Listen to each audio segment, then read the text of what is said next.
Bom dia a todas e todos.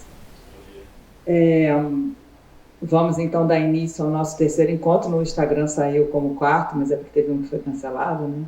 Vou pedir para depois corrigirem. Seria o nosso terceiro encontro do semestre.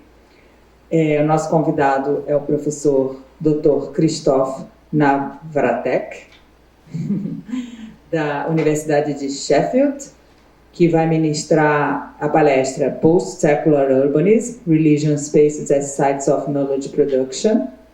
O Krzysztof Nawratek é professor em Humanidades e Arquitetura da Escola de Arquitetura e Paisagismo da Universidade de Sheffield, Reino Unido, no PhD, mestrado e na graduação.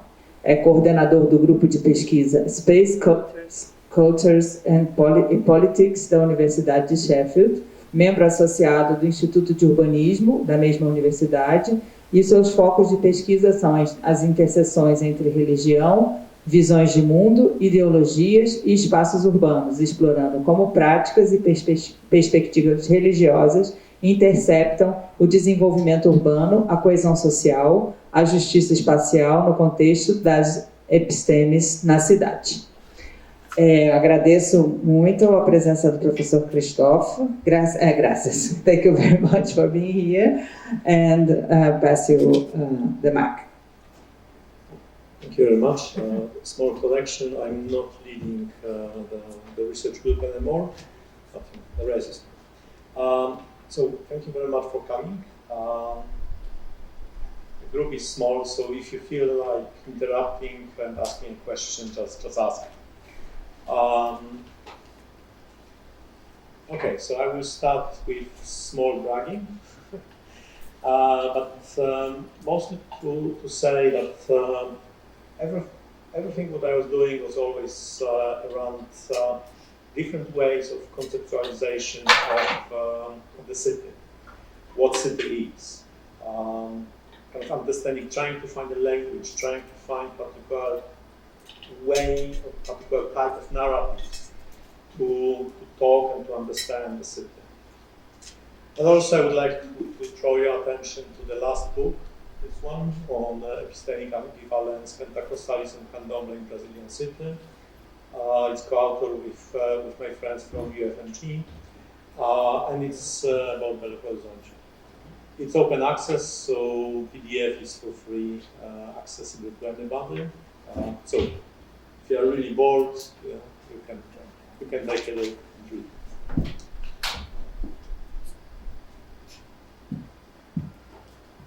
What I'm going to talk about, it's not finished and probably it will never be finished. So just to give you the snapshot. So the article we published, I think it was 2022, so 2 years ago.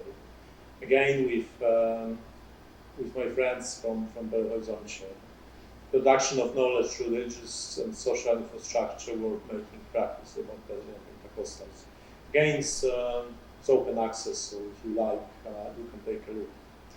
And then, but this is my own work at that moment. I finished this, but it's not published yet. There's a chapter for the Bloomsbury Handbook on Religion, Space and Place that hopefully will be published not 2024, rather 25. Emergence of Sapienta Space and Comparative Analysis of Self-Leading Catholic Churches in Poland and the Pentecostal Church in Ghana. So I will give you examples, I will talk about case studies from Poland because I hope that they will be more interesting to you. I'm not going to talk to you about stuff that you know more than I know. We are in the School of Architecture, and I believe that we are all here, students here, or you work here. So it's not necessary that you are very familiar with any discourses around religion, what religion is, apart from kind of knowledge that we have as kind of educated people. But I think that it's important because it's the essence of my work. And especially in the architecture world, very often the discussion about religion, religious spaces, kind of finished, ended with Mircea Eliade. So around kind of 70 years ago. I'm not saying he isn't important. He is, and I will come back to his thinking at some point. But he needs to be taken in a very critical way because, as I said, since 50s and 60s when he was active, there's a lot of stuff happened. What was the most important in his work on sacred spaces? That he defines sacred space as space with meaning. So for the religious person, the only stuff that's related to religion has a meaning. They're able to understand it. So there's this distinction between sacred space that makes sense to religious people and other spaces, profane spaces, that they are can't be explained in religious terms. So there's this kind of binary tension and distinction that Eliade was talking. But as I said, since his work, there's a lot of stuff happened. Kim Knott, British religious studies scholar, in 2015 published a book, The Location of Religion, Spatial Analysis. She, as you see in the quote, she's very, very strongly influenced by Lefebvre. And she took more kind of constructivist approach to sacred space, and sacred space constantly produce and co-produce through practices by religious people that are practicing particular religions. If we would look in a kind of very linear, and I'm not saying it's a good way to do, but if we would look on a kind of linear way, try to talk about sacred spaces, then we can, and it's a very, very kind of Christian, European, Eurocentric narrative. There was an enchanted world, kind of pre-Christian, then there was a Christian world that kind of distilled the sacredness to churches only, and then in the current kind of post-secular world, or post-religious world, so post-sacred world, this process of privatization of beliefs, of religions, is went even further, and then it's embedded in bodies of believers, but there is not sacred spaces as such. And to some extent, it is true when you talk to some, especially kind of emerging small Christian churches, they pray in different places. Sometimes they rent places, sometimes these places are random, sometimes they are homes. So it's not necessary that there is any particular sacred space that they need for their own practices. They are bringing the sacredness through their own bodies and through their own practice. And it's not very helpful, this kind of typology, if we look on the city. So I would try another way to talk about the relationship between religion, religious spaces, and the city, and have this kind of three, in fact 5 different ways of looking on the relationship between religion and space. So of course we can look in a very pragmatic way. We can look on a religious infrastructure, in places where people are practicing their religion. And it's a very kind of easy way to look, in part of work that we have done in the horizontal. We start with this exercise, just we map about 4,000 temples and churches that we found in the city. And it's useful, yeah? You can map it, then you can kind of overlap it with other factors to see income, to see kind of ethnic distribution, different stuff. You can look on a kind of proximity to physical infrastructure, to social, a lot of stuff. Yeah? So it's a very kind of geographical way of working, but it's useful. You can also add kind of negative aspect of that. You can look on places that particular believers, particular religious groups, and this is like subtle, they will avoid. So potentially for most, not all, but for many religions, places like brothels, nightclubs, sometimes temples of other religion, there are places that they avoid. For Muslim people that I was working with quite a lot in the UK and before in Malaysia, for places where alcohol is sold. Of course, they try to avoid it, they try to keep it away. Another way of looking on the relationship between space and religion is less about the religion as such, but it's more as a kind of culture hegemony.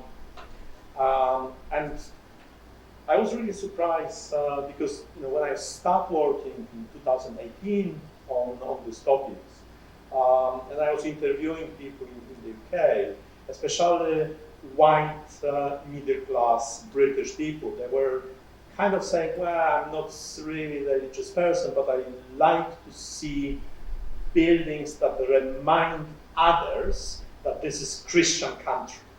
And there was, of course, this kind of not so subtle hidden Islamophobia in that, but this is ours, the rest bugger off.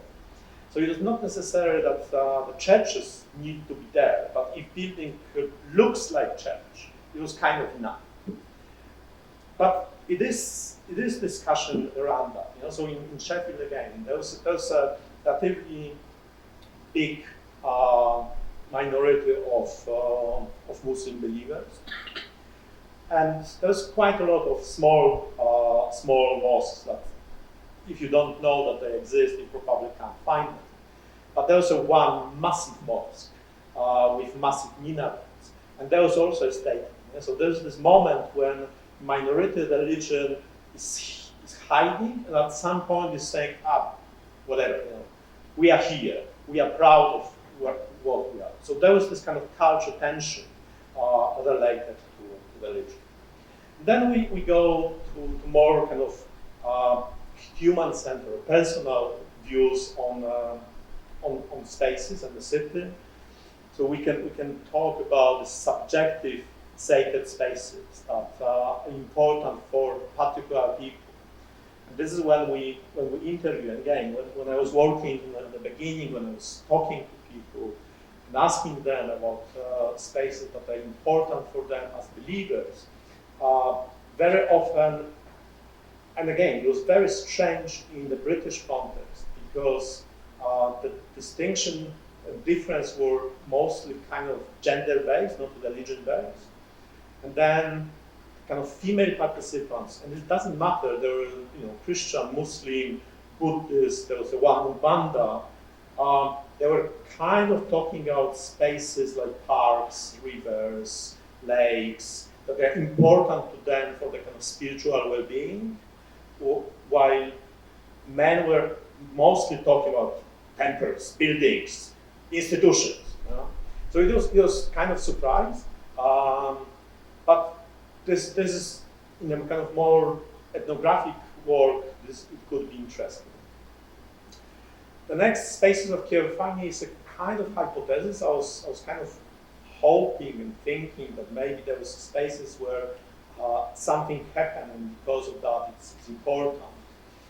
And I kind of keep it again as a hypothesis. And the final is to some extent related to point two. It's the infrastructure of religious memory. So I don't know, the Pope visited a particular place. It's not sacred place. It's not a place that's particularly important, but something important for the religious people happened in particular place. So this is the kind of several ways how we can look on the spaces in the city from a religious point of view.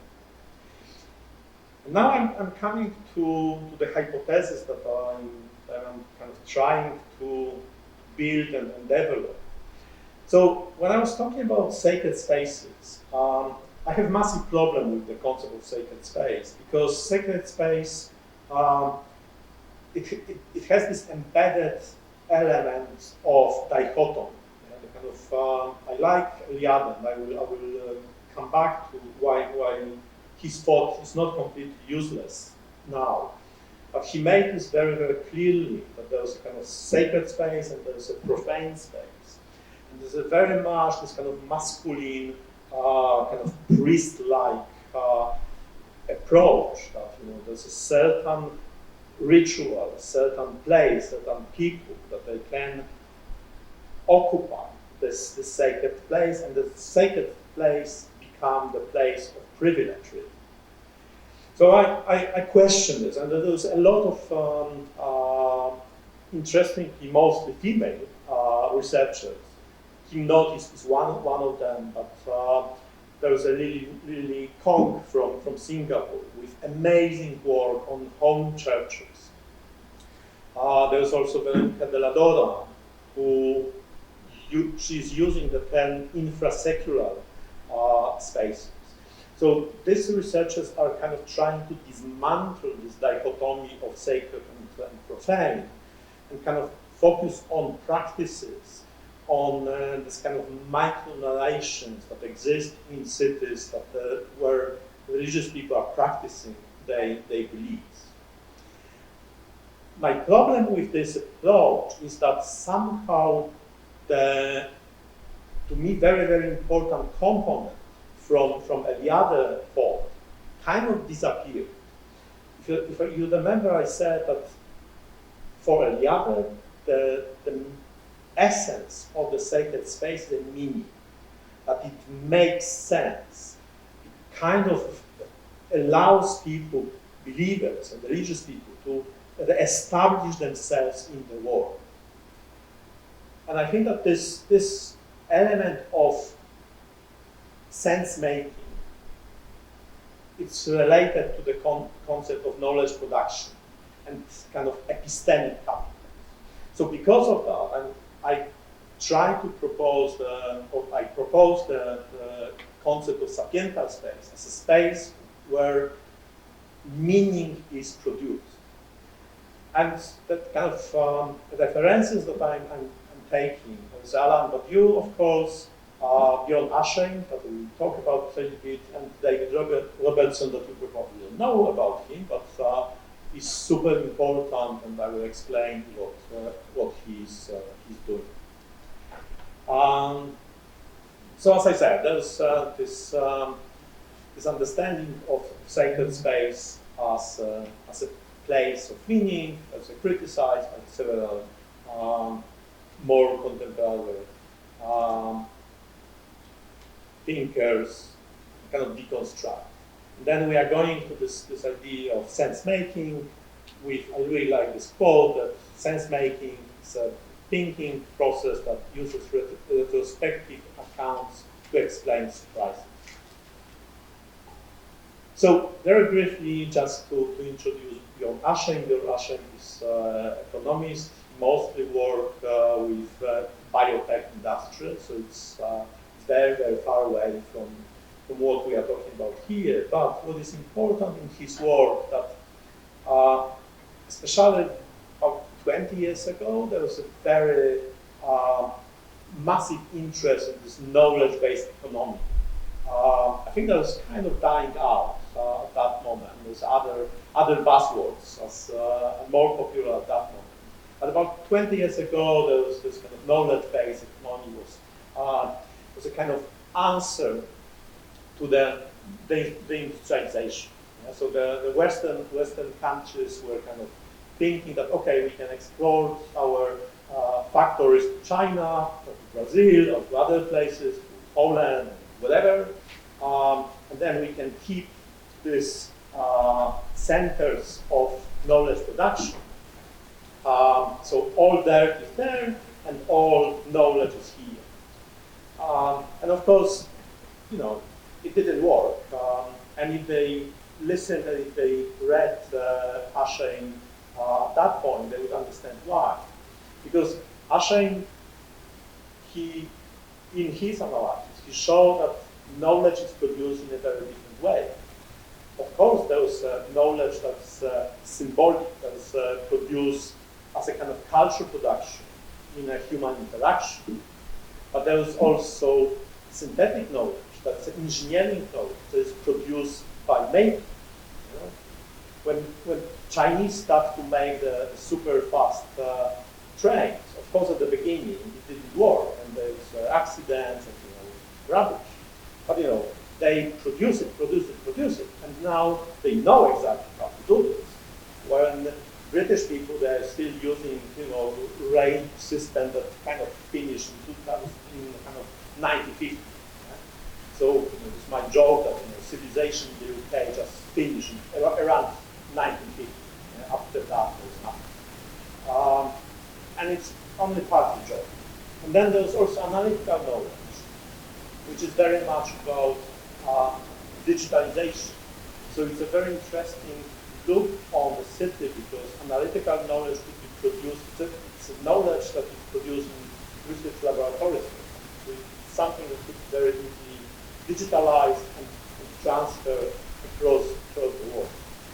So what is important in Ash's work and how it's related to what I'm talking about is that there's not one knowledge production. Knowledge is produced in very different ways. And to understand the connection between knowledge production and economy and the city, we need to go into these nuances and understand it. I don't know if you're familiar with Alan McNeil, French philosopher. He's important to me because he has this idea of event. Event is a rupture. It's a moment when something that was not represented, unknown, become represented and can change the whole kind of existing hegemonic structure. What is also important in W. philosophy is that he's talking about truth proceedings. He's talking how this event really become efficient and become the moment when something is changing, the world is changing. What was interesting that one of his books was about St. Paul. He was talking exactly about St. Paul and Christianity, and not that, but St. Paul as the event, the person who believed through his identity to this message of Jesus, the world would change.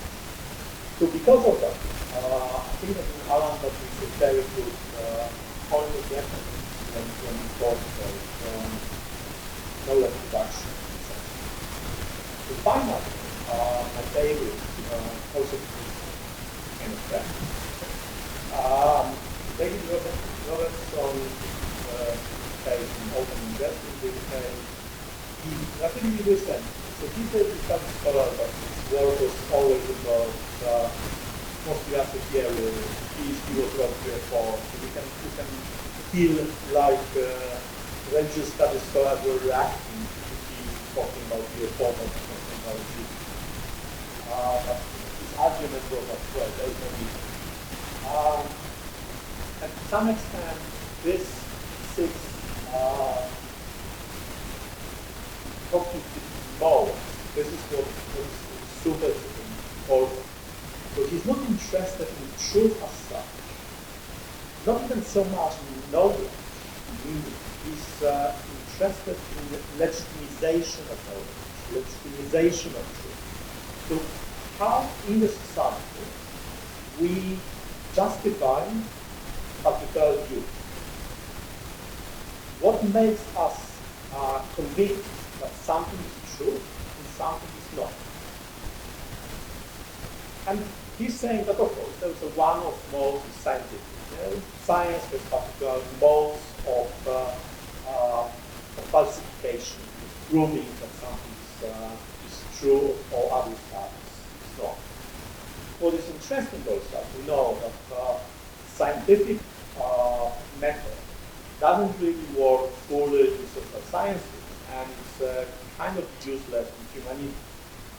So it's a very particular way of justifying. true. Experience is another one. I experience something.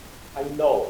So because of that, I'm talking from my lived experience to you, and I'm kind of convincing you that because it happened to me, then I have authority to talk about it. Tradition is not as kind of narrow that it look like here. Tradition is really about people like us doing stuff like that.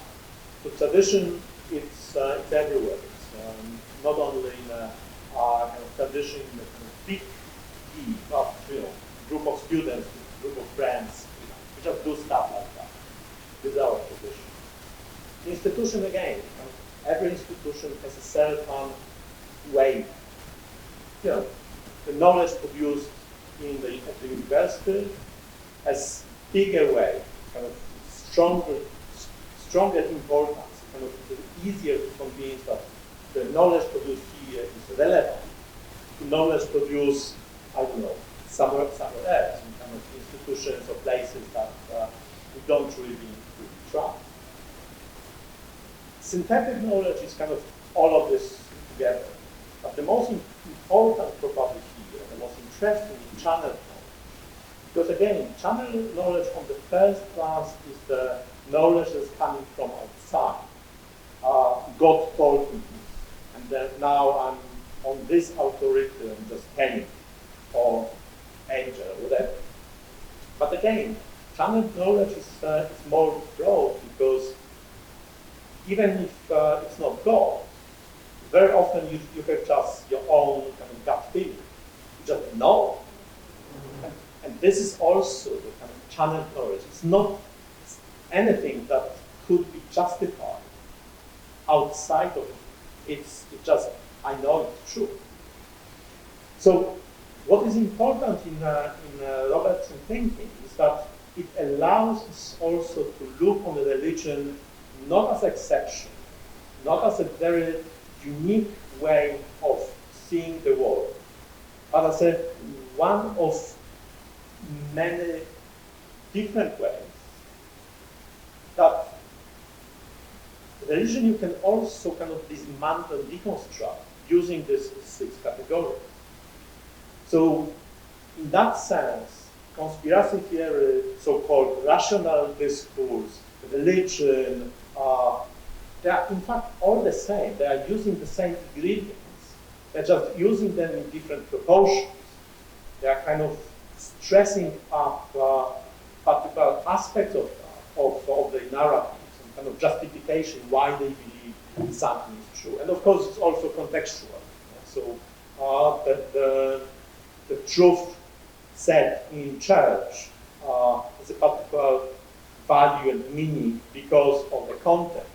The statement made here in the university, again, there's a particular context that it makes it important. The fact that you listen to me and maybe you even kind of believe what I'm saying is because I'm using institutional power. I was invited by the faculty, paid by copies. I'm coming from another institution, so maybe this guy has something to say, and it kind of makes sense. So it's it could be absolutely rubbish what I'm saying, but I'm kind of using this institutional power to convince you that what I'm saying has value. When we talk about space, we can of course look as Della Doda or Nod and other people are doing the direct relationship between the religion and place through practices. And you go and pray. You make I don't know, some offerings, whatever. The way how I'm trying to look on that, but because in that way there is only connection between strictly defined religious practices and particular places. To me, it's not enough. So because of that, I'm doing this kind of tour. So I'm looking on the religion as a sense and work-making practices. It's about something that makes people to look at the world in a very particular way. And then this particular new type of seeing the world, some kind of social culture economic innovations, then it's kind of going back through their lives, through their practices, through their bodies, to places. So it's not kind of direct relationship between religion and place, but it's a mediated relationship between religion, believers, and spaces. But still, this is something that could be mapped, could be observed, could be measured, okay? But it also could be imagined. So there's an element of, I haven't done it yet, so there's a kind of part of research project that we are just starting. And then there will be these elements of imagining with believers. So let's see how it goes. But kind of my hypothesis is that it will allow me to imagine places, not only to map the existing places, but also together with them imagine places that they would like. The special element of my work, how are we going with time? Just go. Okay. Just go on. Yeah, when we are bored, just that. So space so far was pretty difficult, and I will show you. This is from our initial field work in Belo Horizonte, when we were trying to ask people about the religious spaces important to them and kind of map with them. And it was kind of total failure, okay, because this is what we got. And I kind of understand why. It's not useless. Yeah? It's also, I think, help us to see the problem of Brazilian peripheries, really. Yeah? Those kind of spaces that are not really attached with. Yeah? So there's this very, very kind of instrumental approach to them. Yeah? So another one was even more kind of laconic. Minha casa, igreja, that's it. I don't care about anything else. This one was the most advanced, and it was interesting because the person who was doing this was Catholic. So two previous were evangelical. This one was Catholic. It could be accident that there was a connection between religion, but I haven't asked him if it was him, but I kind of think that he was more middle class. So he lived also in different part of the city. So because of that, kind of the map that he created was more sophisticated, because there's a kind of more element that he was able to refer to. But it's just speculation. I'm showing this to you as a tailor, kind of to show you that the research that I'm doing is not always going so smoothly and easy. So I would like. Anyway, so as I said, I'm not going to preach to you about Pentecostal churches in Brazil, because we know better and more about that. So I'm going to talk to you about Catholic churches in the 80s, mostly in the 80s. And you should feel a little bit familiar about that. Brazil was a Catholic country, so you probably understand what Catholicism is. So I still will try to kind of discuss Catholicism, so please bear with me, and I'm not trying to insult your knowledge or intelligence. Just to give a context, 1980s was a moment when solidarity movement emerged in Poland. So Poland was still a communist country, but there was a massive, Poland has about 37, 38 million people. In the 80s, there was a solidarity movement, which was mostly trade union, but it's a much broader social movement, and it was 10 million members. Yeah, so you see, in a country that has 37, 38 million people, 10 million people were members of the solidarity movement. So it was massive, massive movement. It was crushed very, very quickly in 1981. There was a martial law, but as a kind of compromise, a way to kind of pacify the society. Because solidarity was a kind of weird mixture of Catholic kind of liberatory movement, kind of light touch nationalism, a little bit of social democratic and workers' tradition. Really weird combination that it kind of evolved in a kind of para-fascist at that moment. So after kind of 40 years, what remained from Solidarity is a kind of semi-fascist organization, but it wasn't like that. So it could go in a different direction at that point. So because of this kind of Catholic element in Solidarity movement, so communist government decided not to talk directly, of course, to undergrad opposition, but they talk directly to Catholic Church and making kind of deals with them. And it allows Catholic Church to build more than 2,000 churches in 10 years. But before we start, again, sorry if you feel that I'm insulting your knowledge anyway, but Catholicism is a very particular type of strand in Christianity. I would argue that it's the most kind of anti-Gnostic strand. So Gnosticism was assuming that the evil on the world, pain, suffering, is coming from the fact that the world wasn't created by the God, the real God. It was created by the false God. And because, so it's a kind of everything, the world is bad, because, it's created by this kind of impostor. Catholicism was always very strongly against that. So Catholicism was always strongly believing that the world was created by God, and because of that,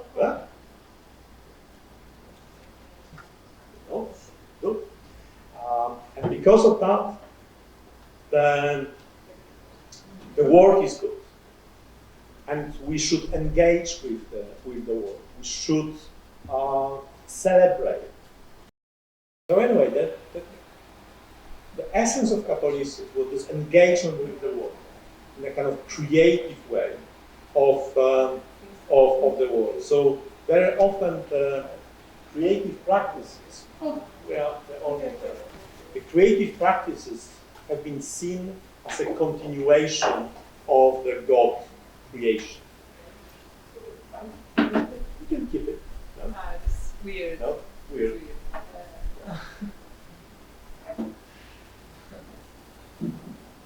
It makes sense what I'm talking about. I have a question. Go ahead. What was the Pope friend of Pope John II? How does help in this movement, or does Love. and how did he participate? For Polish people, there was only one Pope.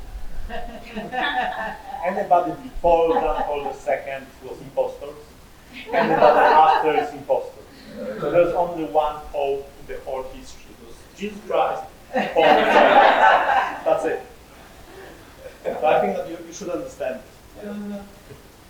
Anyway, it gives you the. I hope that it answers you. He participated in the movement, Yes. even with these forces. He visited Poland several times, and there was a massive gathering. And he was also, because he was elected in 1979, so he was, some historians are claiming that this fact that he was elected as Pope helped Solidarity movement to emerge.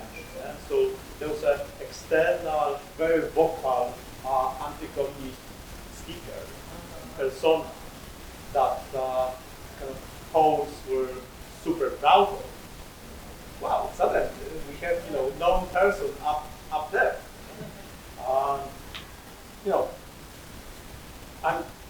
I was one of them. I was a kid. Sorry about that. I didn't know.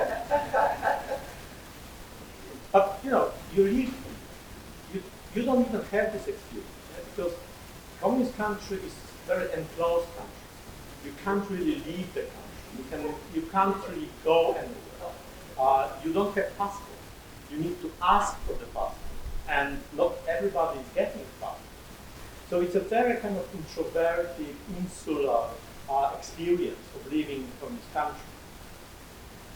And then when suddenly those, Pope or I don't know, rock star or whatever, actor, it was like, wow, there's this kind of gap, this kind of connection, the world exists, and maybe we can go there.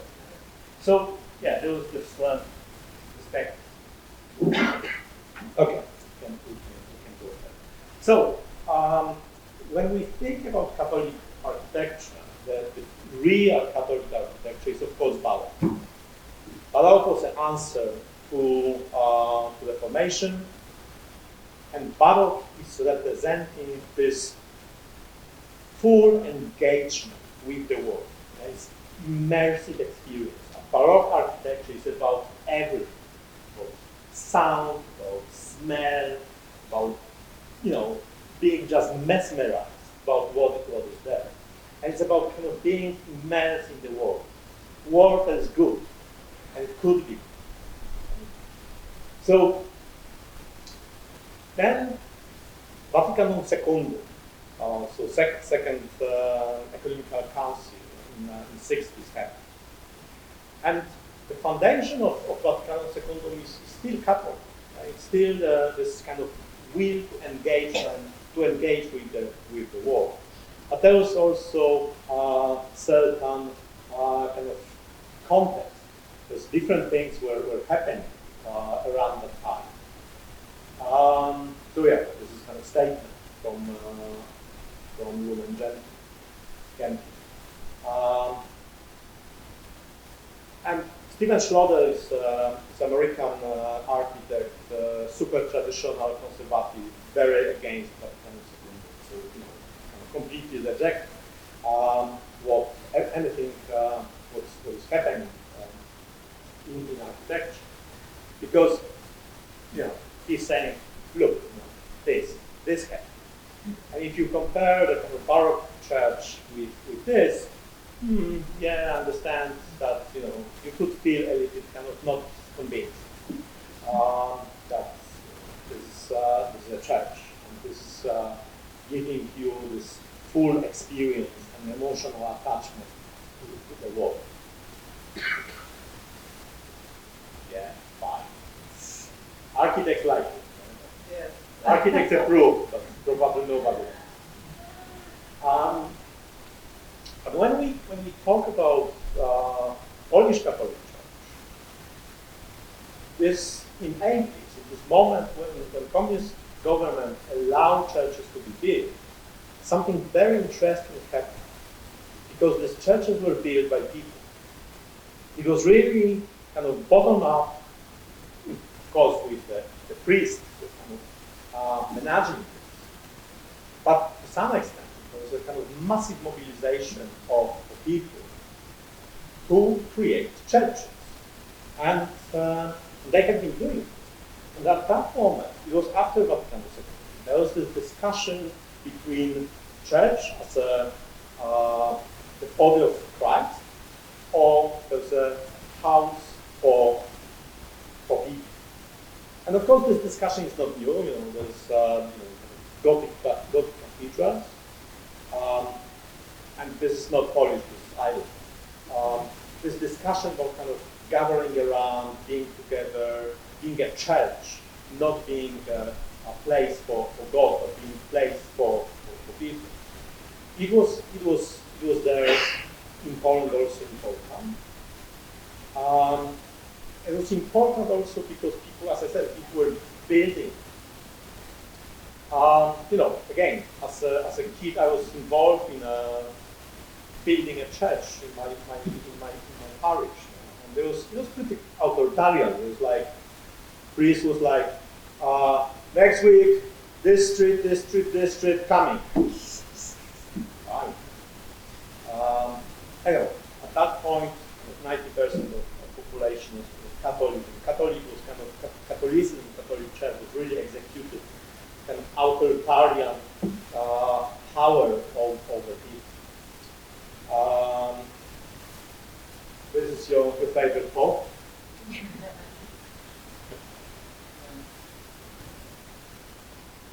And this is what was big. So, of course, the variety of churches were massive, and I will show you a few examples. But in general, they were like that. So they were kind of trying to refuse and reject the context of communist modernity. They stopped being linear. They were very often in a kind of anti-patriarchal way, so they are mixing this place for God, place for people. I have a hypothesis that the kind of the drift into far right, well, Catholic Church is right. Polish Catholic Church, I think it's a very different to Brazilian Catholic Church. It's a really kind of far right organization. It's supporting, kind of the fringes of Polish far right politics. But part of that was this creation of spaces that they become kind of panopticons. That something that others a kind of gathering of people that are praying to God. In fact, this organization of spaces where I see you, you are not praying enough, you are smiling now. Oh, no, I'm going to report on you. And this mechanism kind of watching each other created very kind of suffocating communities. So, this is another example, another church, up like that. This is the context. This is, I think, something that, oh, come on.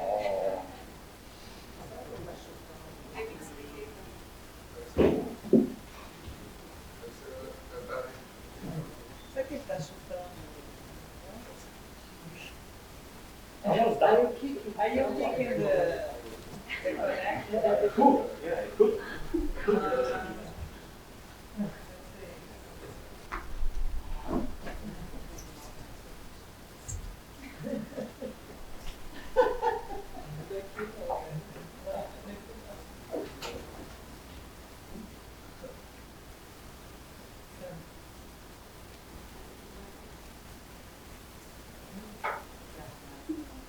I have a question. Were there lots of Catholics during communist time? Because, or is just suddenly they were like oppressed? How was that? They're never oppressed. Okay. So, It was never- if you ask them, of course, they will tell you that they were oppressed. Okay. But no, Catholic Church in Poland was always very powerful. Just before Second World War, the communist government was kind of trying to mitigate or kind of reduce the influence of church. And I don't know how it's in English. The bishop who is kind of leading the church in particular country, he was not put in jail, but he was kind of put in a house arrest. He was very conservative. And it didn't work. Yeah? So church was just too strong. People were too many Catholics. So of course, the members of communist parties, they were kind of discouraged to go to church. But I have a neighbor who was the leader of the communist party in my city, and he went to another town to baptize his son. Just to hide it, okay? So, no, it was absolutely hypocritical. So church was super powerful all the time. Also, to give a context, of course, before Second World War, again, church was very strongly related to far-right nationalist political parties. Yeah, so there was nothing new. Kind of, I didn't know. I was a kid, so sorry about that. But if I knew better and I read, so what happened with Polish Church now? Not surprised. They were always there. They were just, smart at some point to find it. But this is an important image because it shows you the context. Yeah? So this is what communist state built, very successful. Then in late 60s and 70s, they built a massive number of houses. The biggest till 2000. The biggest number of houses that they are built in short period of time was during this era. And so nobody till I think last 10 or 15 years was the moment when we kind of came back to these numbers in Poland. But the buildings were like that. They are not bad quality. They are pretty nice, but they look, as you see, this kind of typical modernist building. So churches were trying to reject this aesthetics. Churches were always trying to look different. And it was very important, this kind of symbolic rejection of particular type of aesthetic. And this is the last example of a very particular church, a very particular person, the designer, architect, did it, who died a few years ago. He is sometimes called as the Polish David. And to some extent, if you look on that, he was architect who spent every day on the building site. So it was really kind of craftsman. He was just telling the stories of every single detail and brick and what it means. And it was the kind of the peak of building the building and building the community. Extremely successful. With the American guy, Steven Schroeder, who wanted to visit this, I went with him to this particular church, and we talked to people, to publishers, and to priests, and it was really scary because these people were absolutely obsessed with the church, with the building, with everything. So the process of kind of constructing this, kind of constructing as a meaning, they were able to tell you about some reference to some obscure saints of almost every single detail. It was impressive and scary. But communism collapsed, and then kind of everything changed. People were not important. Because the new post-communist state was super embedded in pocket of Catholic Church.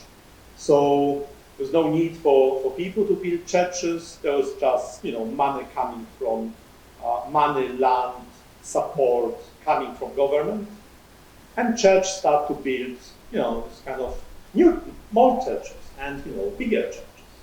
This is Licheń. This is, I think, the 7th biggest church in the world. So it's really impressive. It's extremely ugly. This is this model of that. But it wasn't built by people. It was built by commercial companies.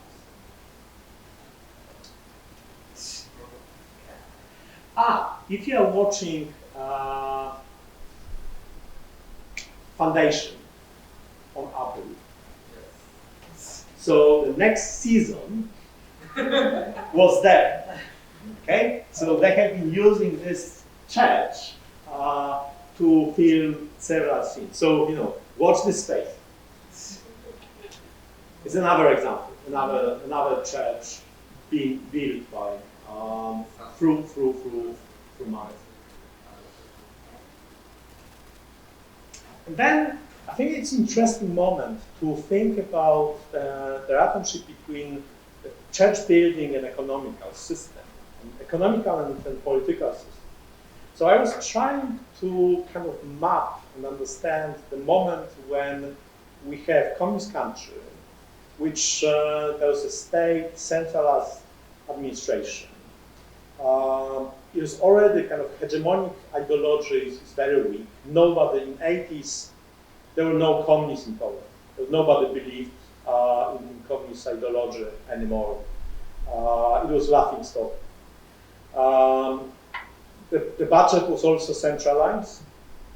And then on the other hand, you had Catholic Church with decentralized administration, with the local parishes, that they are making their own decisions, with a very strong ideological apparatus that, as I said, 90% of Polish people at that point were kind of Catholics.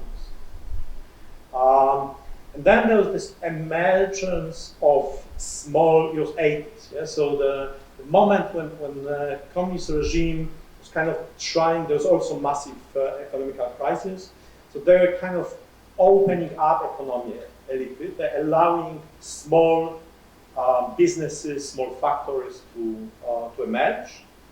And there was a lot of brickyards that they emerged at that point. And I don't have comprehensive data. I have interviewed several different brickyards. And many of them told me that at some point in the 80s, close to 50% of the brick production were bought by church.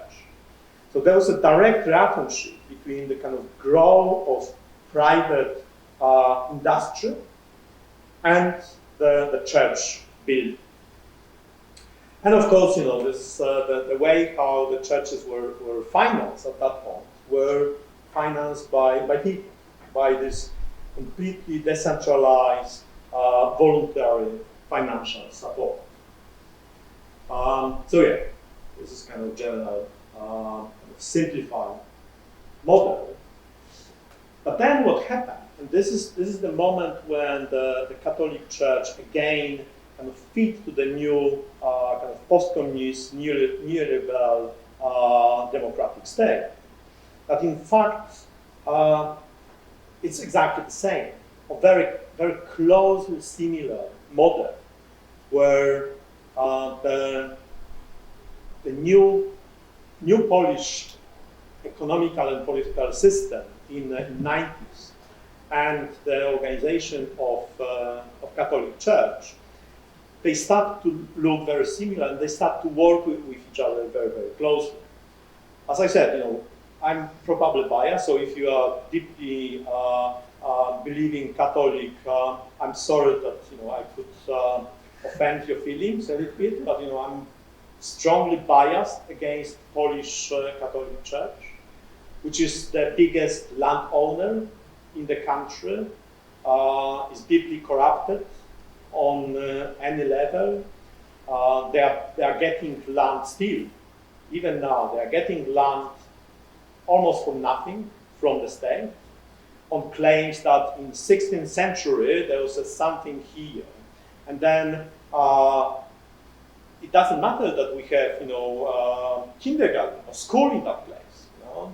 No, it belongs to church because in 16th century something happened. So this model of creating the connection was extremely strong. And anyway, I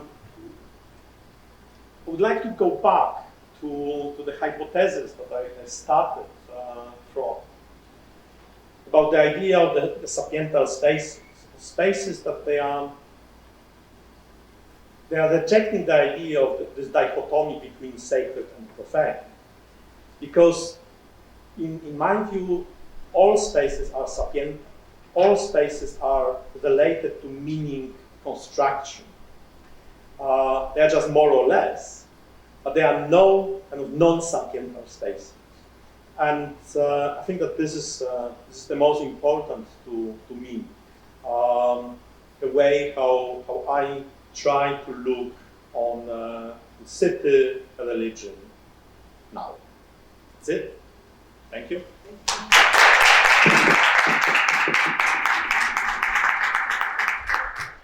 Questions, comments, complaints?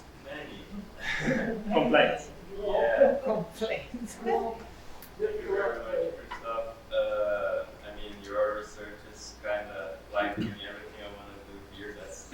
I'm here because I'm very interested in how religious spaces here in Brazil influence people's ideology and behavior, and that's, I believe, because they are producing knowledge in these spaces. That's the issue. So my first question is, why? What drew your attention here in Brazil? I mean, what's different here in the churches here? Because you are an outsider and you look at those Pentecostal churches here, and what brought your attention? What's the difference between the phenomena here and the phenomena in Europe? I think that I mentioned this before. So to some extent it was accident. Okay, so I have been working with colleagues from UFMG since 2015 about other stuff. And when I was in 2018, I started, because I was doing some work when I was doing my master's and PhD around religions to some extent. But then I completely forgot about this, and I was doing other stuff around different ideology, worldviews, but not religion.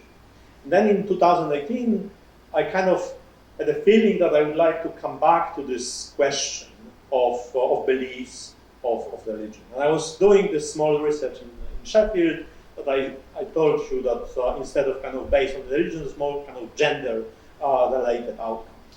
And then I got small grants to go and do research somewhere else.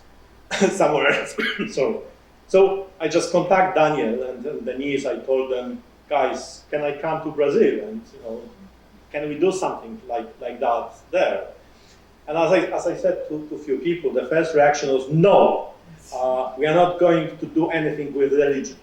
But at some point, they like me, I like them, so we agreed that fine, let's do it. So there was a coincidence to some extent. And it was completely, what I experienced completely blew my mind. And because what I expected and what I found was completely different. So we have been working through territories, from places, occupied territories where they have been working in the past doing kind of infrastructure projects. And then we have been talking to people that they self-declare themselves as believers, religious people. So first shock was that we haven't met anybody at that point. There was a kind of 2 weeks field work. Everybody we met, they were Pentecostals. We haven't met anybody else. They mentioned to us that they know about other religious groups, but there was only Pentecostals in this places where we work. The only moment was that Daniel organized a workshop and interviews in the school with teenagers, and in that place we met few Catholics and other stuff.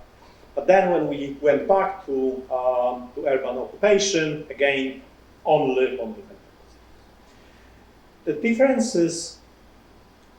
Well, there are many differences, of course. The first experience of urban occupation, there's nothing like that I experienced in the UK or in Poland. So the phenomenon of urban occupation is the first one. And then the religion as a really important thing. Because, in the UK it's not. People are kind of hiding. It's very, how to say it? You don't really talk about religion with other people. Yeah? This is the topic that you don't talk publicly about your sexual life, and that you don't really talk about your beliefs. Yeah? So it's more or less the same level of kind of shame to some extent. In Poland, as I said, Polish Catholicism was very much cultural. There was this kind of belief that John Paul II is the only real Pope in the world, but there was not faith as such. There was not strong beliefs. There was behaviors, practices. And in Brazil, the people that we interviewed, we have been talking with, they were serious about their beliefs. And what was very interesting to me, that they were much more skeptical about the churches that I expected. Yeah? So when I kind of realized that, okay, I'm going to talk to Pentecostals, then my kind of expectation was like, oh, I'm going to talk to fanatics, that they will follow the pastors. And then it was completely not like that.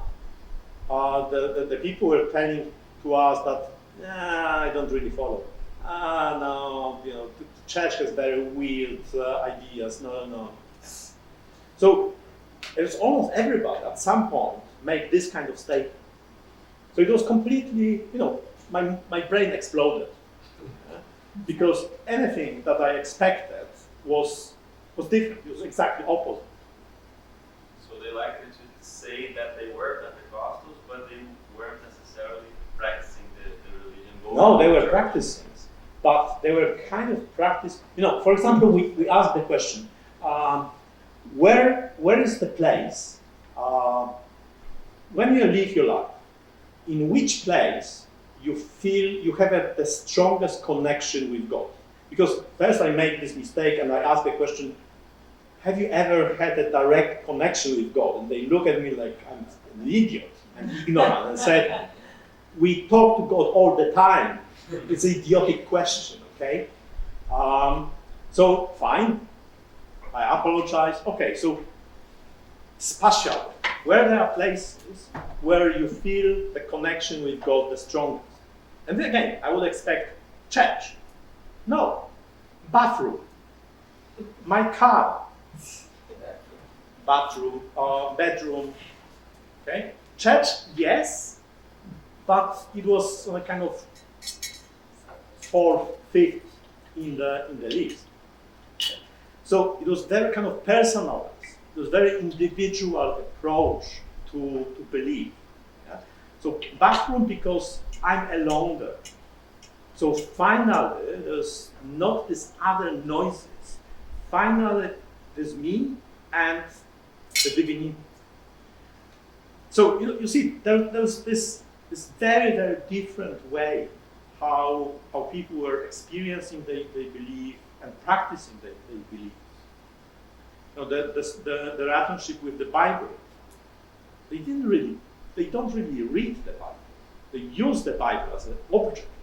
It's important, it's an object. But it's not something that they know, really. The relationship, especially during pandemic, the relationship with media, with television, okay? How television suddenly changed the apartment, the house, into some kind of sacred space. You know, they really participate. The article that I referred to is based on the Gabriela, so one of colleagues from Belo Horizonte. She spent 1 year in one of universal families. Which, of course, she said at the very beginning that, you know, I'm a researcher, I'm not a believer. They were like, no, you know, God sent you here. You will believe sooner or later. It didn't happen, but you know.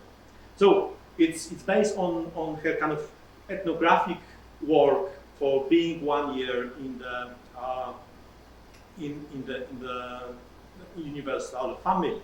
And again, I know politically that in the first Bolsonaro election, 70% of them voted for him. In the second, there was still about 60, so it was still a massive number. The research that we have done, what Gabriela was doing, was in between elections.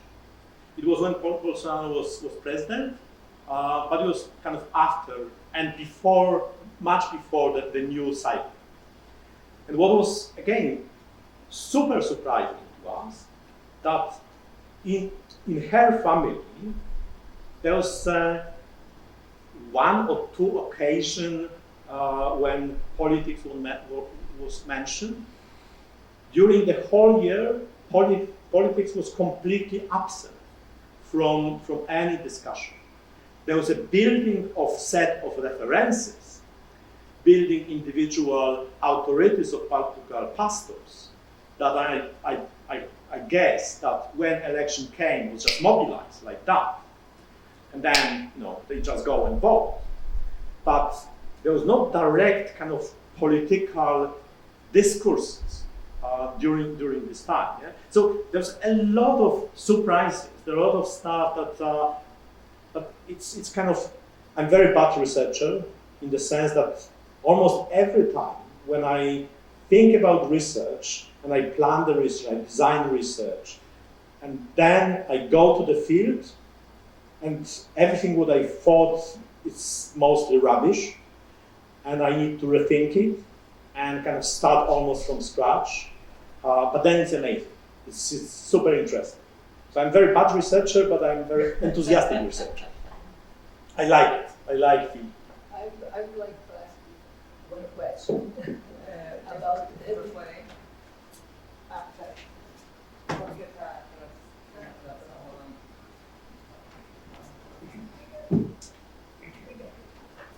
No, I'd like to ask you a question based on my concerns.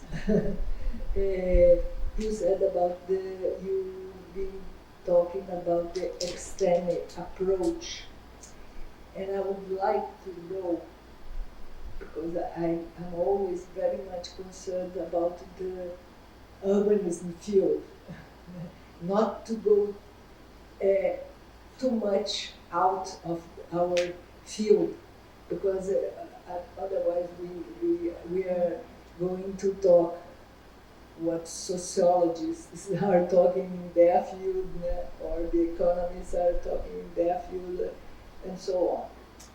And then I was thinking, based on what you were showing about the mapping, I thought I could see some opportunity to see multiplicity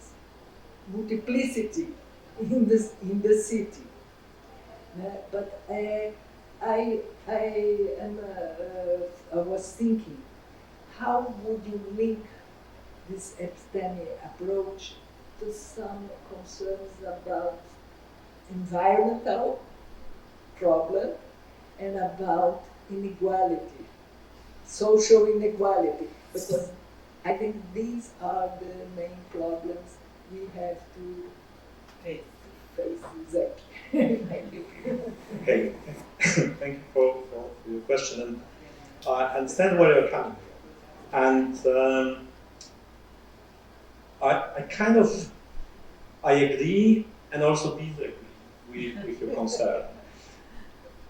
So on one hand, I see myself as a really interdisciplinary researcher. So I don't have a problem to engage, if you look on my publications, they are in geography journal, media studies journal. So I don't have a problem in going beyond that. We recently tried to publish article in a theological journal and it failed. It was rejected. I'm so disappointed, but I will try again. So I don't have problem with that. But at the same moment, we have our own field of expertise. And I will never be able to be sociologist or geographer or economist. They have their own apparatus that they use. We have our own. That's a spatial, that's a design-based, design-related. Mapping is part of that.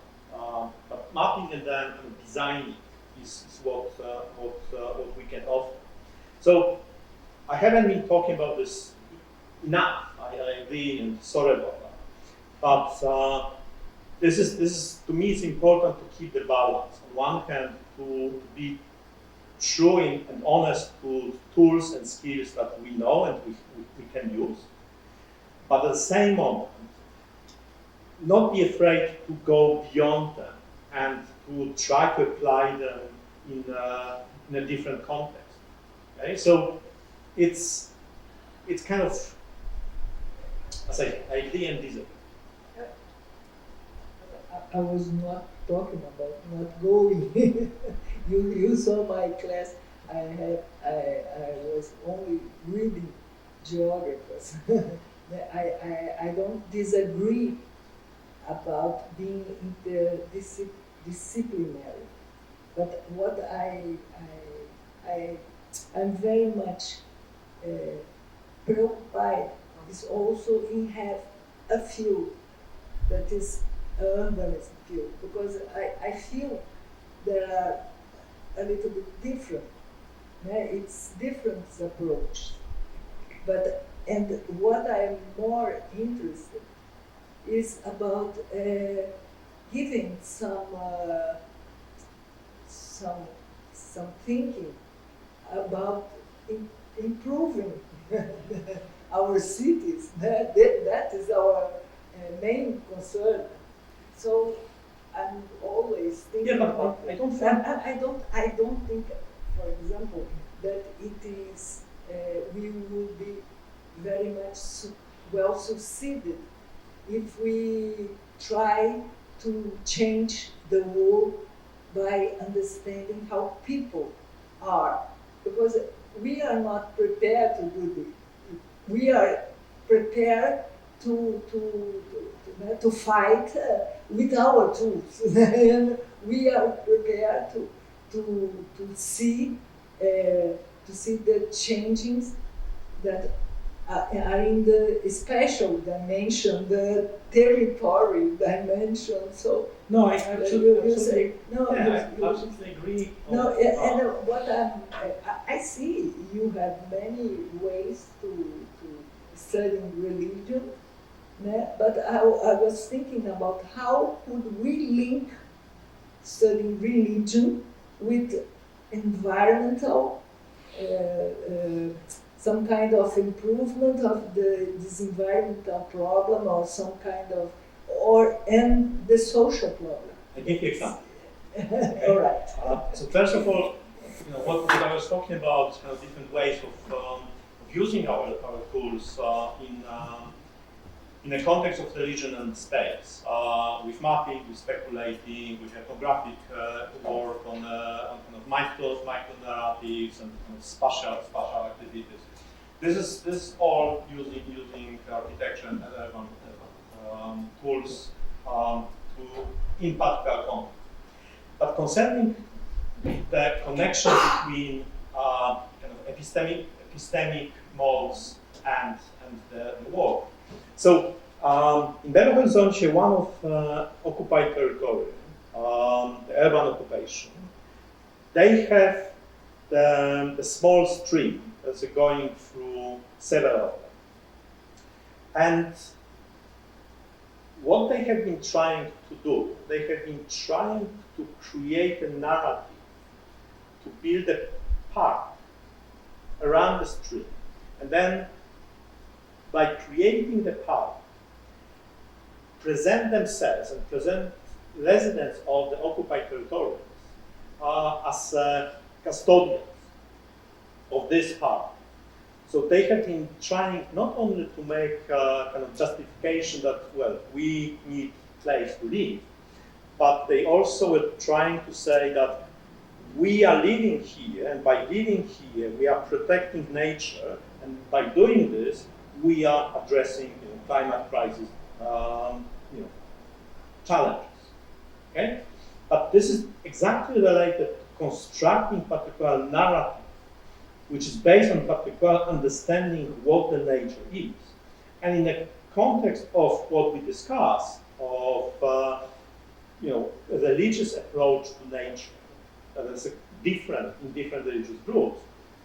How you construct this narrative it's important. It's a challenge. It's not so easy to do and to understand.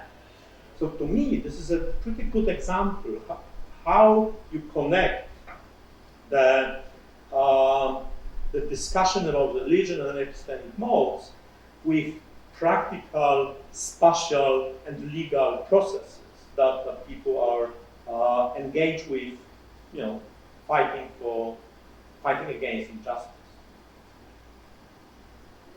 That was some kind of what I was thinking. It would be very useful to know what people think,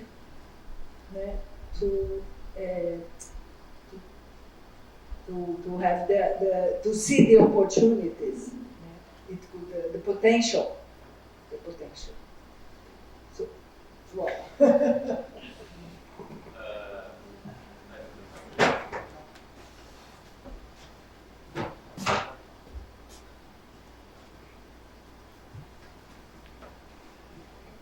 So, oh my God. So, okay. So concerning this aspect of urbanism. But you know that you have abonnement for questions, and this is the last one. Oh my God.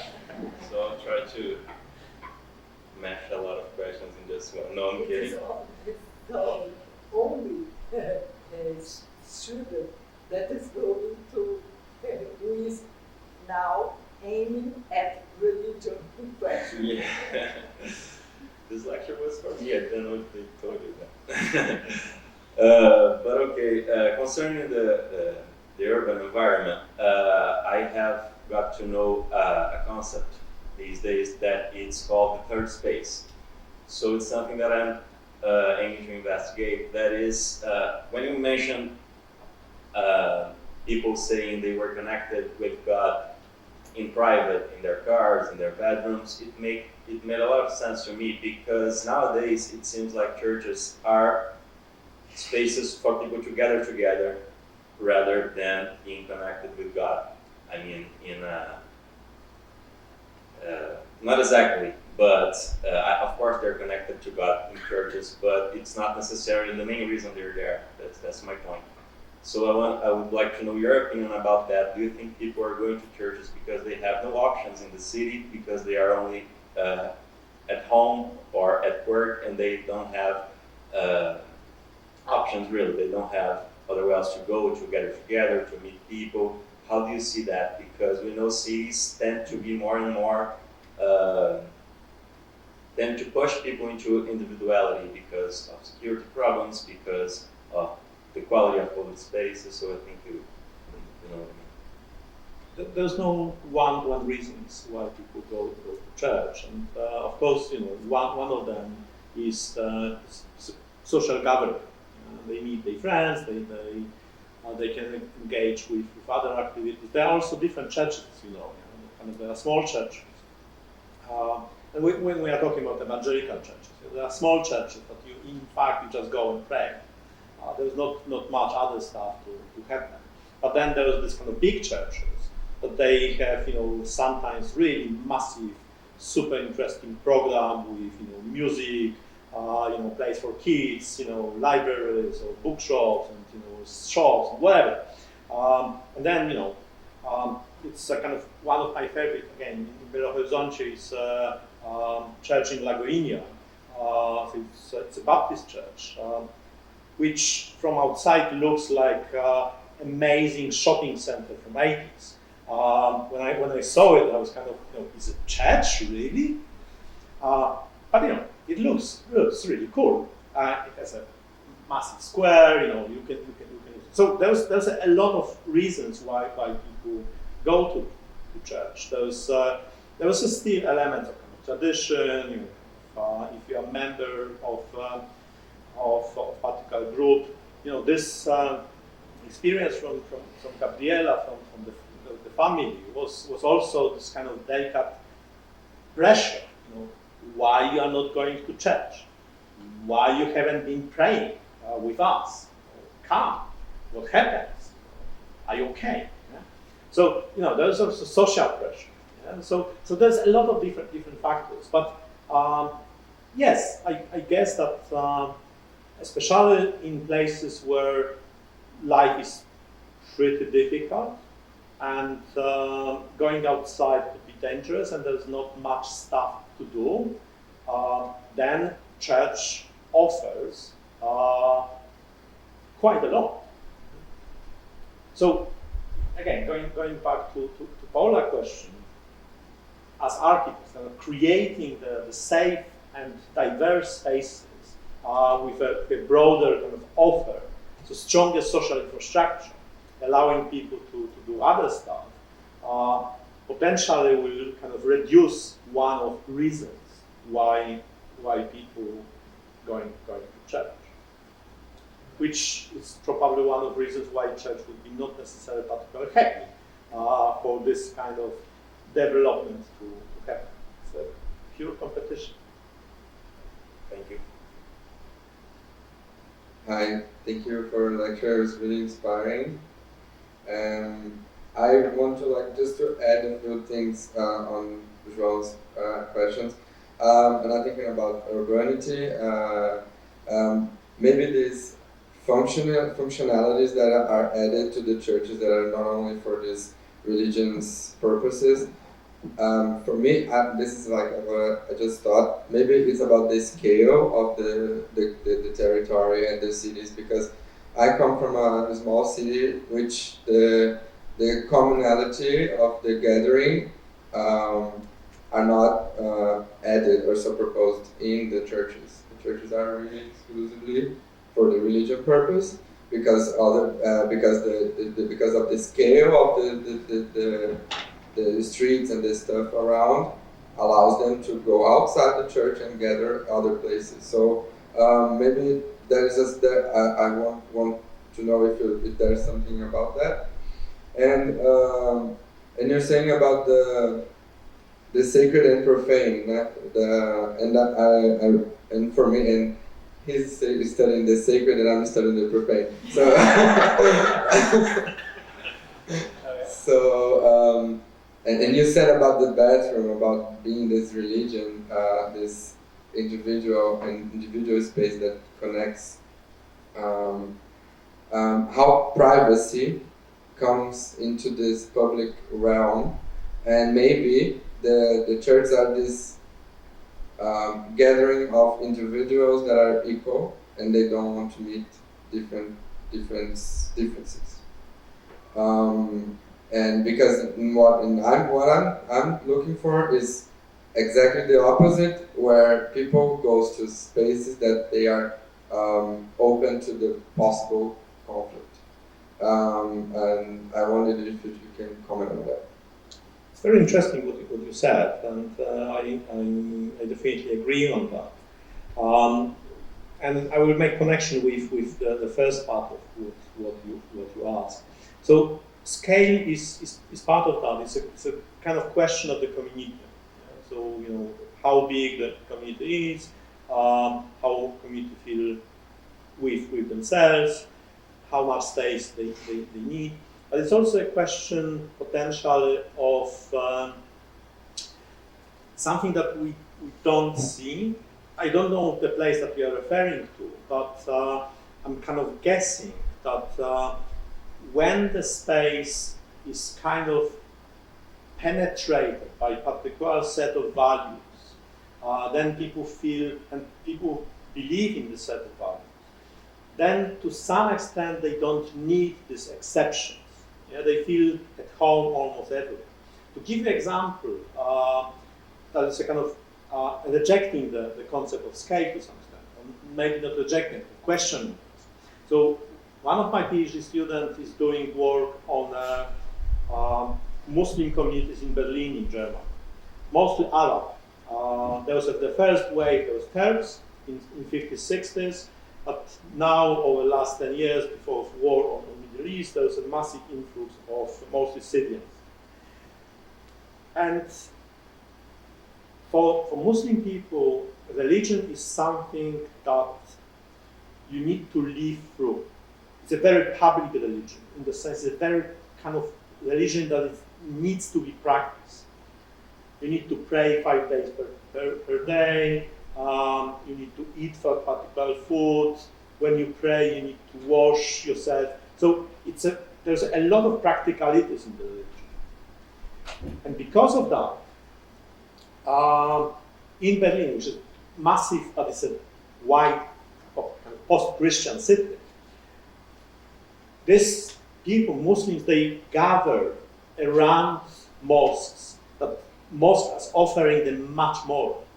They are not only offering them a place to pray, they offer them other stuff, because they kind of offer them their life. And they can live their lives in the proximity of the mosque. And to some extent, if you think about evangelical churches,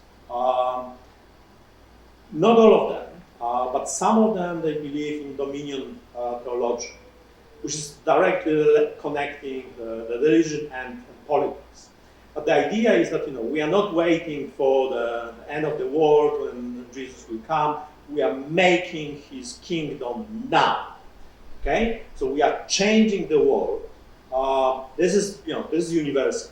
Yeah? So we change the world in the way that will represent our values. Okay, and this is this moment that if you have bigger territory, that's a kind of shape in a very particular way, according to particular values, then of course the church is not this kind of singular place where people are going. They can feel at home and safe in other places.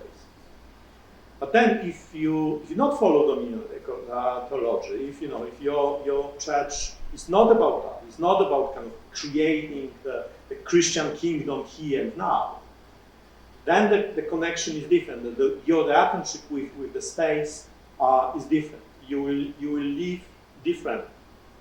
Okay? So this is also going back again to Paula's question, why I think that kind of understanding the kind of religious aspect of the beliefs of people, and the kind of theological aspect of particular churches are important, because they are not the same, and they kind of stimulate their believers, their followers, to behave differently in spaces.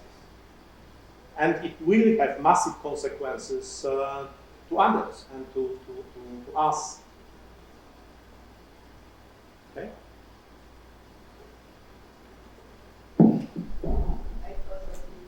Thank you.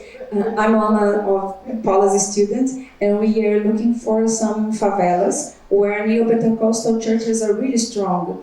And then we have a phenomenon where their drug dealers become religious people.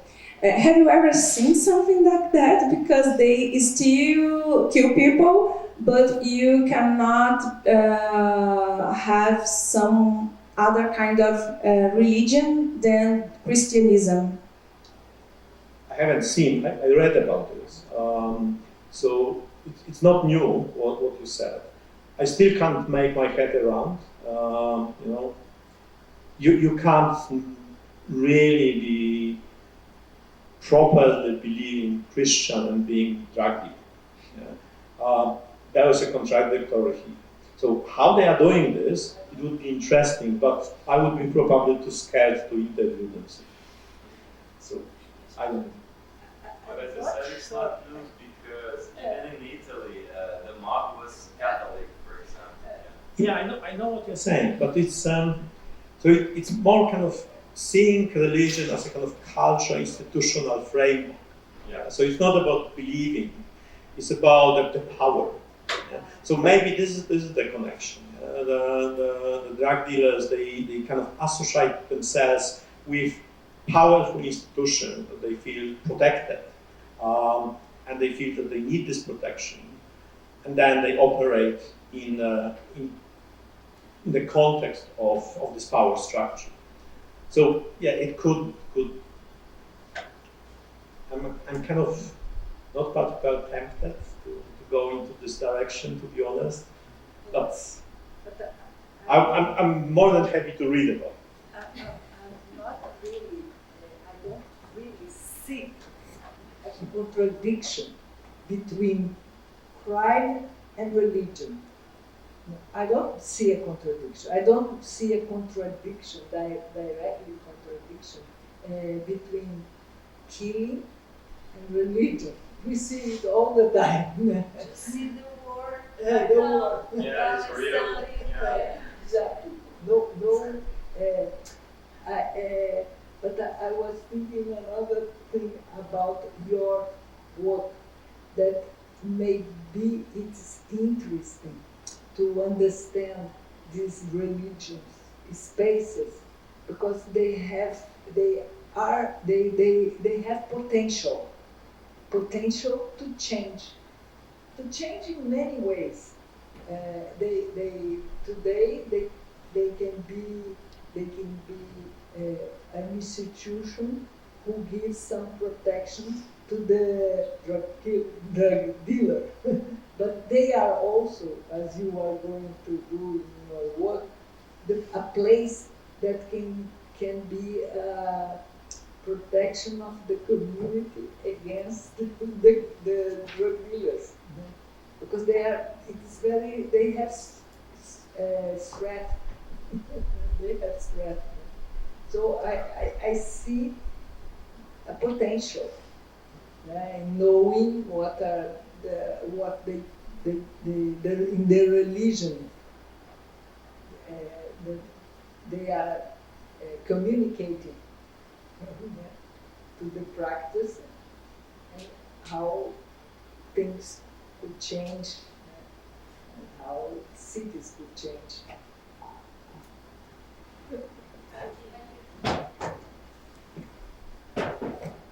Thank you, Christopher, for presentation. My question won't be in the field of urban, because I'm not urbanist, as you say, as you know.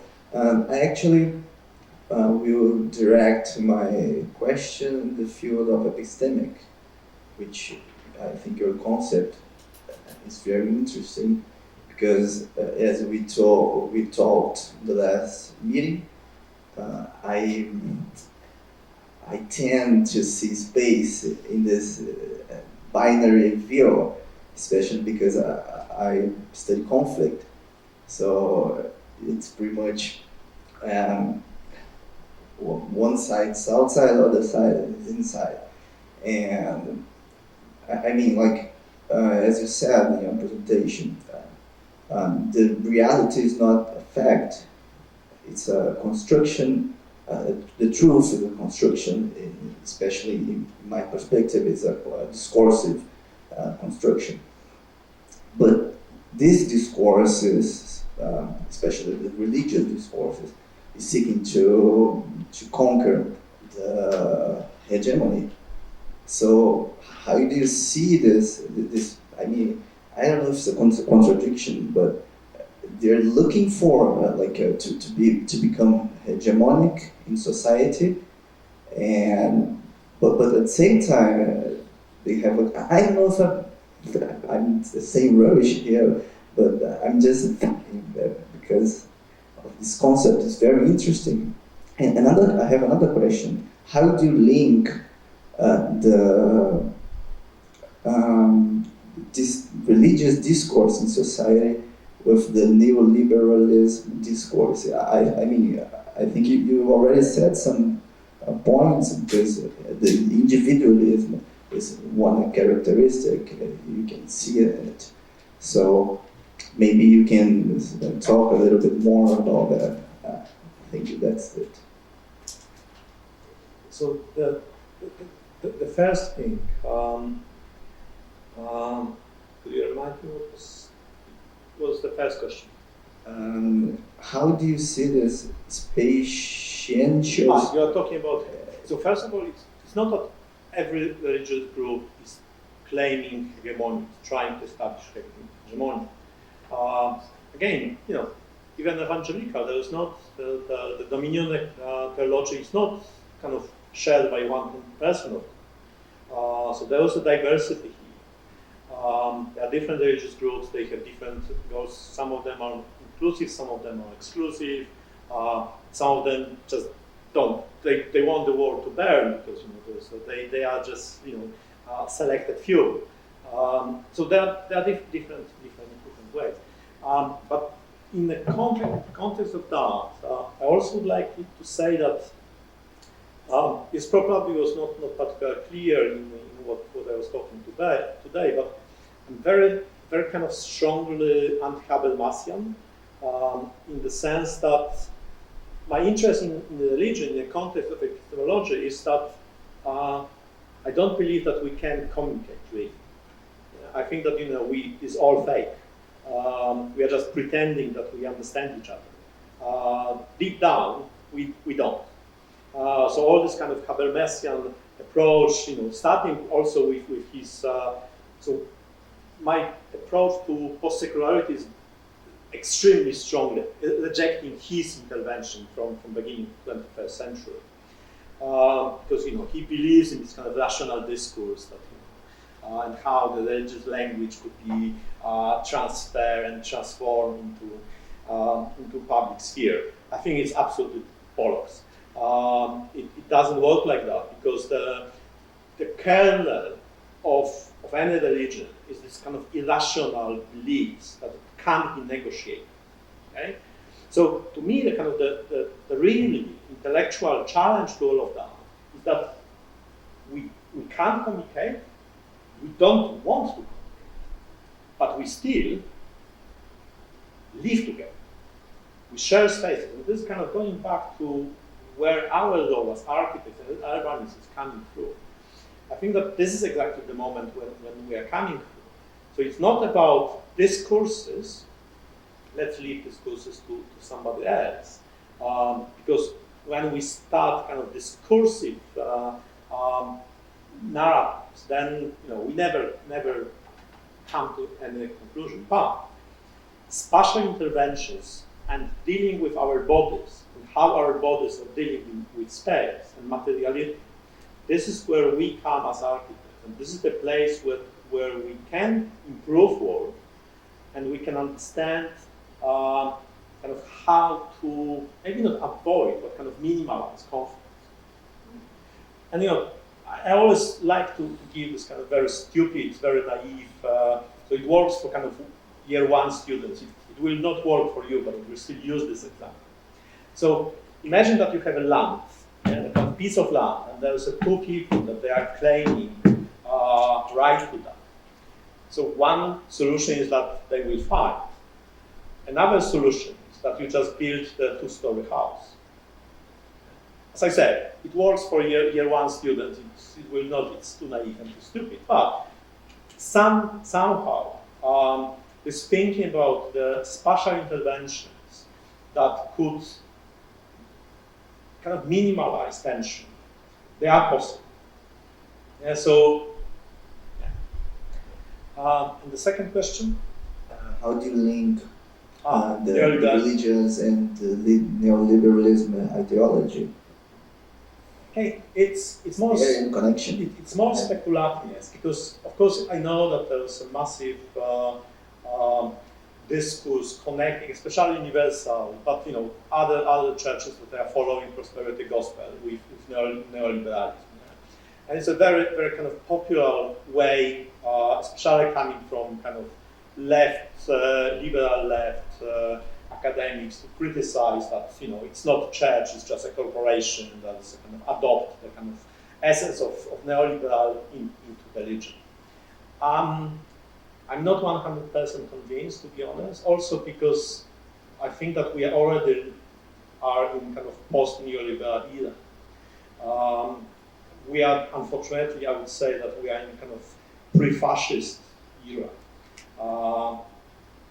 Because I'm still, I'm very naive and I'm optimistic. If I wouldn't be, I would say that it's a full-blown fascist era coming. Which, of course, there's a connection. And, I had a moment when I was studying Nazi economy. Because, if you look again, sorry, it's a massive digression. If you look on the kind of name, it was National Socialist Party, and it was kind of nationalized. So you kind of, my first impression, the kind of what I thought about Nazi economy, that it was centralized, state-oriented, kind of dominated. But then when you look deeper and you read about economics, what they were analyzing that, it was not a neoliberal regime. So it was not like that. It was not state-dominated. It was kind of state, not even controlled, kind of state-stimulated, but on a very different level. But there was an essence of that easily could be described as neoliberal. So of course there was a connection between kind of fascism and neoliberalism, and it's kind of to some extent obvious. But I think that this kind of very individualistic narrative that was a part of this global neoliberalism from 90s, it's gone. it's not there anymore. So there was a return to tribes. And this is where religion again starts to play extremely important role, because it gives you tribe. It gives you tribe that you can join. Okay? It gives you the support. So there are connections, but I think that it's more complex, and it's a kind of, I think it's going in a different direction. You should rather go in a different direction, I think. Thank you. So, nobody has any more questions, because we could be talking Forever. forever here. It's already 12 o'clock. So we will stop here. Thank you, everybody. Thank you, Krzysztof, for the lecture. And you'll be here one more week. So Yeah, so I'm available if anybody would like to talk, ask, do something together. Just I'm easy to find. I would like to thank you very, very much. It was really interesting, stimulating conversation. Thank you very much for your question. I hope that it wasn't too disappointing. Paula is clearly disappointed by kind of not enough maps and cities. I'm sorry. She will never invite me again. And delete all my emails. Block me on WhatsApp. I know that this is going to happen. no, So anyway, I'm very open.